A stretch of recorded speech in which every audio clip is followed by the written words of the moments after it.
Hi viewers, welcome to our channel. ప్రస్తుతం మనతో పాటు దాము బాలాజీ గారు సీనియర్ జర్నలిస్ట్ ఉన్నారు. వారితో ఒకసారి మాట్లాడదాం. సో నమస్కారం సార్. నమస్తే.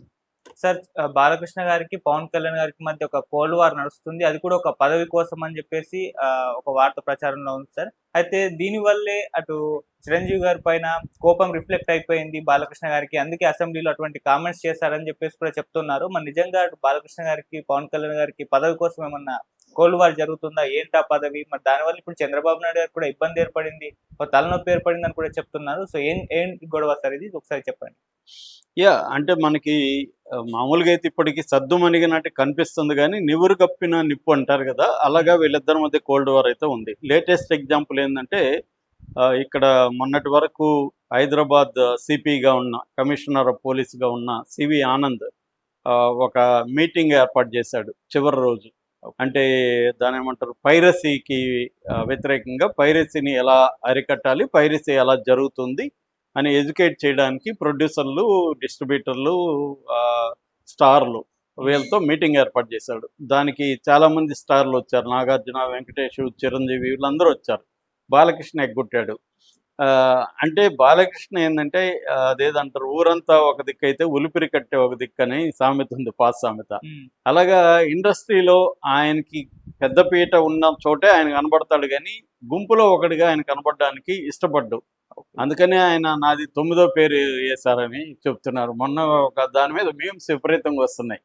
అంటే కొంతమంది పిల్లలు, ఏరా నువ్వు టూర్ రావట్లేదరా అంటే, నాది 9వ పేరు ఉంది టికెట్లో, నేను రానని ఒకడు అంటున్నాను అనమాట. అలాగా బాలకృష్ణ మీద విపరీతంగా మీమ్స్ వస్తున్నాయి.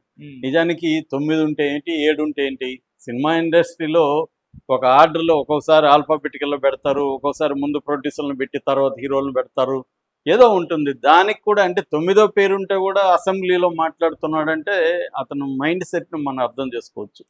సో ఆ రకంగా ఇప్పుడు ఏంటంటే ముందు నుంచి కూడా అతనికి మెగా ఫ్యామిలీ పట్ల, ముఖ్యంగా చిరంజీవి పెద్దరికం పట్ల కొంత జలసీ కానీ లేకపోతే ఇగో క్లాష్ కానీ ఉంది. ఇది మోహన్ బాబు కూడా ఉంది. మోహన్ బాబు అప్పట్లో 75 ఏళ్ల సినీ దీంట్లో కూడా వారు సినీ ఉత్సవాలు జరిగినప్పుడు కూడా లెజెండ్ అనే దగ్గర గొడవ పెట్టుకున్నాడు. సో ఆ తర్వాత మోహన్ బాబు కొంత తగ్గాడు ఈ మధ్యకాలంలో. ఎందుకంటే ఆయన కుటుంబ సమస్యలే ఉన్నాయి. ఆయన ఇంట్లోనే ఆయన చక్కదిద్దుకోలేని పరిస్థితి. ఆయన ఇండస్ట్రీకి వచ్చి చక్కదిద్దే పరిస్థితి లేదు. ఆయన దగ్గరికి ఎవరు పంచాయతీలకు వెళ్ళేవాళ్ళు లేరు. సో ఈ క్రమంలో దాసనారాయణరావు తర్వాత చిరంజీవి ఒక పెద్ద మనిషిగా ఎదుగుతున్నాడు. ఇండస్ట్రీ కూడా ఆయన గుర్తించి ఆయన దగ్గరికి వెళ్తున్నారు సమస్యలు తీసుకొని. ఆయన కూడా అందరికీ అందుబాటులో ఉంటూ, అందరికీ అమికబుల్గా ఉంటూ, ఆయన మొన్న చెప్పుకున్నట్టుగా ఒక సామాన్యుడైనా, ఒక స్టార్ అయినా ఆయన అట్లాగే. నేను కూడా ఒకసారి కలిసినప్పుడు నన్ను ఎవరో పరిచయం చేస్తే ఆయన లేసి మరి నాకు షేక్ హ్యాండ్ ఇస్తున్నాడు. నిజానికి ఎవరు ఆ స్థాయిలో ఉండేవాళ్ళు ఎవరు చెప్పమ్మా అంటారు. ఆయన లేచి నాకు షేక్ హ్యాండ్ ఇవ్వాల్సిన అవసరం లేదు. అంటే ఆయన ఇది ఆయనకు ఉంది అనమాట. ఎవరితో అయినా కూడా ఒక హంబుల్గా ఉండడం, హ్యూమిలిటీని పాటించడం, అవి చేస్తాడు ముందు నుంచి కూడా. ఆ ఇగో ఆయన చూపాడు. అలాంటి చిరంజీవిని ఇతను కాంపిటీటర్ లాగా ఫీల్ అవుతూ అతను పెద్దరికాన్ని కేర్ చేయకుండా ఇష్టం వచ్చినట్టు మాట్లాడు. గతంలో కూడా మాట్లాడాడు. దానికి సంబంధించి నాగబాబు కూడా అప్పట్లో కౌంటర్ ఇచ్చాడు. ఆ తర్వాత బాలయ్య ఎవడో నాకు తెలియదు అని కూడా నాగబాబు అన్నాడు. నాగబాబు గట్టిగానే ఇచ్చాడు అప్పుడు. సో ఈ నేపథ్యంలో ఏమైందంటే కూటమి ప్రభుత్వం ఏర్పడింది. కూటమి ప్రభుత్వం చంద్రబాబు నిజానికి ఒక క్రైసిస్లో ఉన్నప్పుడు, చంద్రబాబు జైల్లో ఉండి వాడు పొలిటికల్ పార్టీ క్రైసిస్లో ఉన్నప్పుడు పవన్ కళ్యాణ్ డేరింగ్గా నిలబడ్డాడు. జగన్కి వ్యతిరేకంగా నిలబడి జగన్ అడ్డుకుంటే కూడా జగన్ పోలీసులు రోడ్డు మీద పడుకొని అతను నిరసన తెలియజేయడం, తర్వాత జైలుకి వెళ్ళడం, అప్పటికప్పుడు పొత్తు, అప్పటికి ఇంకా ఏం సీట్లు కానీ ఏమీ లేకుండా కూడా అనౌన్స్ చేసేయడం, ఇదంతా ఒక ఊపిచ్చింది తెలుగుదేశానికి. ఖచ్చితంగా పవన్ కళ్యాణ్ లేకపోతే తెలుగుదేశం అధికారంలోకి వచ్చేది ఖచ్చితంగా వాళ్ళకి కూడా డౌటే. రెండోది, బీజేపీతో పొత్తుకు కూడా పవన్ కళ్యాణ్ ఎంతో కృషి చేశాడు. సో ఇవన్నీ ఉన్నాయి కాబట్టి పవన్ కళ్యాణ్ పెద్దరికాన్ని ఆమోదించాల్సిన పరిస్థితి బాలకృష్ణకి ఏర్పడింది. అందుకని ఆయన అన్స్టాపబుల్లో కూడా పవన్ కళ్యాణ్ పిలవడం ఇవన్నీ జరిగాయి. అయితే ఆయన పవన్ కళ్యాణ్ వరకే ఆయన యాక్సెప్ట్ చేశాడు తప్ప చిరంజీవిని యాక్సెప్ట్ చేయలేదు అనేది అర్థమవుతుంది. ఆ తర్వాత ఏంటంటే ఇప్పుడు ప్రభుత్వం వచ్చింది. మామూలుగా బాలయ్య రాజకీయాల్లో పెద్ద ఇన్వాల్వ్ కాడు. ఆయన ఎమ్మెల్యే వరకు ఉంటాడు తప్ప ఏదో ఒకటి అర నియోజకవర్గంలో తన క్యాండిడేట్ ఎవరైనా ఉంటే చెప్పి వాళ్ళకి సీట్ ఇప్పించుకోవడం తప్ప డే టు డే పొలిటికల్ అఫైర్స్లో పెద్ద ఇన్వాల్వ్ కాడు. ఎందుకంటే ఆయన అల్లుడు, ఆయన బావే కదా అక్కడ ఉండేది. ఏదైనా పనులు కావాలంటే ఆటోమేటిక్గా అయిపోతాయి. ఆయన పోయి అడగాల్సిన కూడా పని లేదు. వాళ్ళ పిఏనో ఎవరు అడిగినా కూడా పనులు అయిపోతాయి.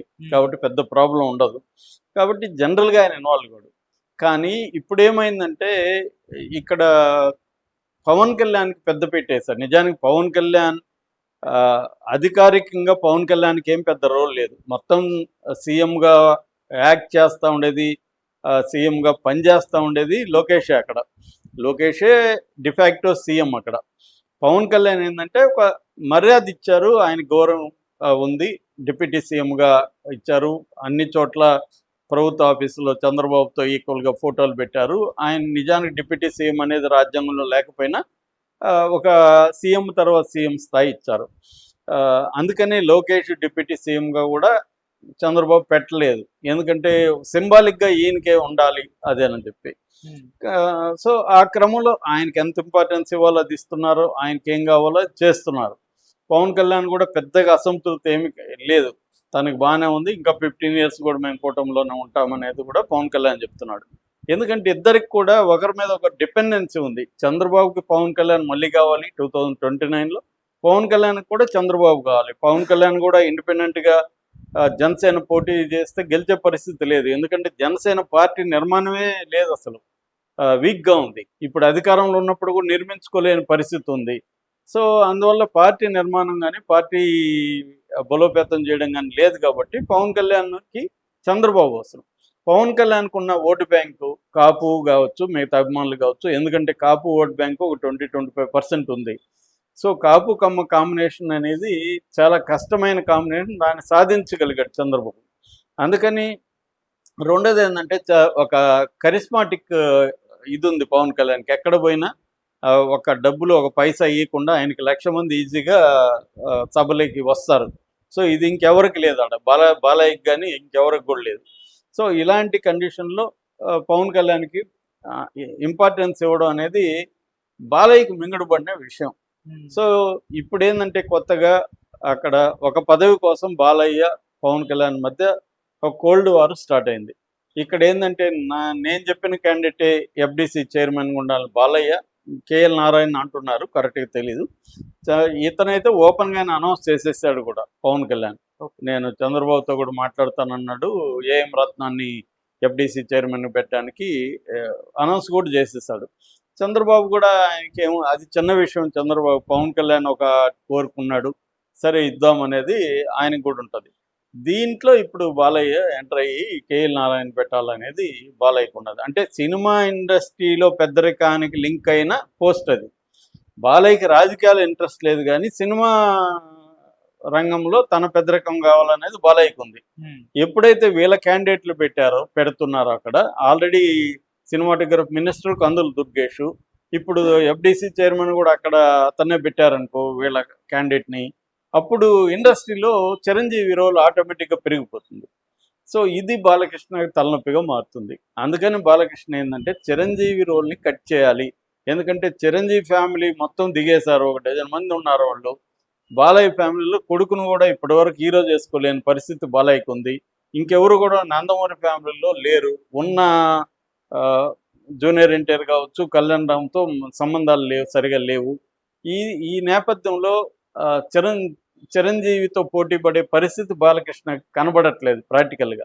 సో అందుకని మనం సైలెంట్గా ఉంటే ఇది ఇంకా బలపడిపోతుంది, కాబట్టి దీన్ని వ్యతిరేకించాలా అన్న యాంగిల్లోకి బాలయ్య వెళ్ళినట్టు కనబడుతుంది. ఇదంతా కూడా ఇప్పుడు చంద్రబాబుకు తలనొప్పిగా మారిపోయింది. ఎందుకంటే చంద్రబాబుకి పవన్ కళ్యాణ్ అవసరం. పవన్ కళ్యాణ్ లేకుండా మళ్ళీ కూడా ఆయన ఎన్నికలకు వెళ్ళే పరిస్థితి చంద్రబాబుకి లేదు. పవన్ కళ్యాణ్ ఉండాలా, మోడీ ఉండాలా ఆయనకి. ఈ రెండు లేకుండా ఆయన 2029లో వెళ్ళే పరిస్థితి లేదు. ఎందుకంటే ఆయన ముందున్న అతిపెద్ద కర్తవ్యం, ఆయన యాక్టివ్గా ఉన్నప్పుడే లోకేష్ని సీఎం పీఠం మీద కూర్చోబెట్టి సెటిల్ చేయాలి. అది ఆయనకు ఉండే చివరి కోరిక. అది నెరవేరాలంటే పవన్ కళ్యాణ్, మోడీ ఉండాలనేది ఆయనకి ఉన్న గట్టి నమ్మకం. ఎందుకంటే జగన్కి ఇప్పటికి కూడా 40% ఓట్ షేర్ ఉంది. జగన్ ఫైటరు, జగన్ గట్టి ఫైట్ ఇవ్వగలడు. రెండోది మోడీ కూడా జగన్కి అండగా ఉన్నాడు. ఈ నేపథ్యంలో పవన్ కళ్యాణ్ లేకపోతే చంద్రబాబుకు మళ్ళీ కష్టకాలం మొదలయ్యే అవకాశం ఉంది.